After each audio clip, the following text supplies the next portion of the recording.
Welcome to this deep dive into a really profoundly comforting text today. We are exploring a sermon by Pastor Sung No at Praise Presbyterian Church. Yeah, and it's heavily rooted in Isaiah chapter 64. Right, and our mission here is to look at how understanding God as a father goes way beyond just, abstract theology. Yeah. It actually serves as this practical lifeline for finding hope in the middle of our messiest personal circumstances. Which we all definitely need. Oh, absolutely. Yeah. Like, think about the dynamic you have with an intense, demanding boss.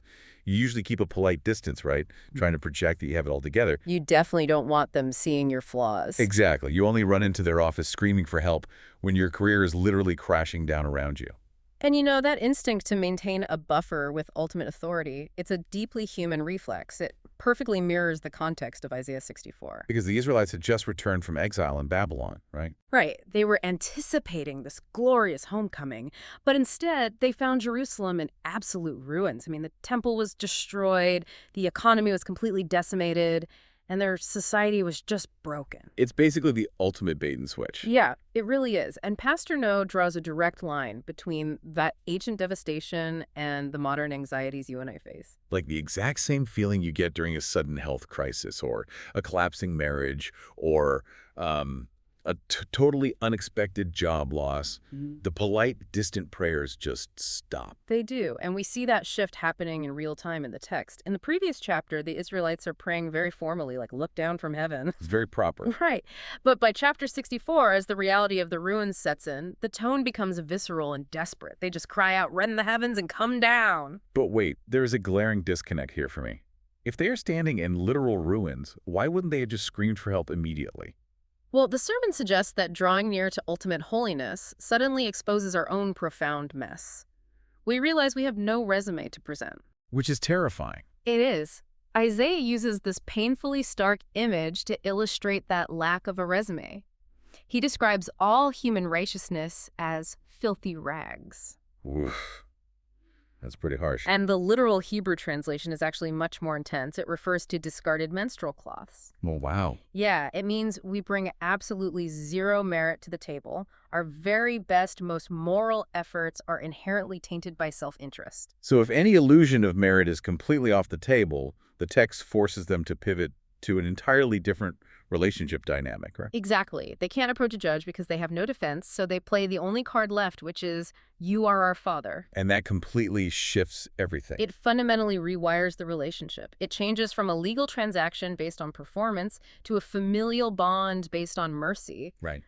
A parent doesn't run to a crying child because the child earned it with a flawless report card.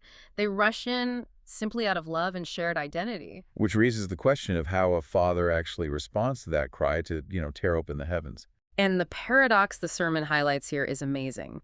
The ultimate authority didn't arrive with a show of fire and lightning to fix everything instantly. He came quietly as a baby in a manger. Yes, physically stepping right into the dirt of our reality, which has a direct application for how we live today. Because we often expect a divine rescue to look like this spectacular, earth-shattering miracle. We do, but the text suggests the kingdom of God expands quietly. It happens when you function as Jesus's hands and feet in very ordinary ways. Like enduring a high-stress environment at the office with grace. Exactly, or continuing to serve a community that feels broken. Okay, that sounds noble, but realistically, adopting the mindset of a child talking to a father doesn't pay a past-due mortgage. No, it doesn't. And it doesn't cure a terminal illness overnight. Like the physical ruins of a person's life are still there. They are. The chaos doesn't evaporate, but what changes is the psychological and spiritual posture of the believer. The concept of the cross proves that ultimate authority is willing to suffer alongside you. So when you internalize that, it rewires how you process your own suffering. Precisely. You begin to face your personal ruins with what the sermon calls a holy boldness. Meaning, you no longer view the ruins as a judge's punishment for your failures. Right. You view it through the lens of a potter shaping clay. Even when the clay is being pressed or feels like it's in the dark, the hands of the maker are still intentionally guiding it. So approaching God as a father really gives you an anchor when the circumstances around you provide nothing but uncertainty. You don't have to clean yourself up or fix your own life before you cry out. It fundamentally removes the performance anxiety from our deepest struggles. Which leaves us with a fascinating implication to consider. Think about the biggest stressor in your life right now. Yeah, that thing keeping you up at night. If the creator of the universe chooses to enter our mess, not as a demanding critic, but as a parent rushing toward a crying child, how does that change the way we treat the people who create chaos in our own lives? That's a great question. Do we demand they present a flawless resume before we help them? Or do we enter their mess with them? Think about that as you face tomorrow.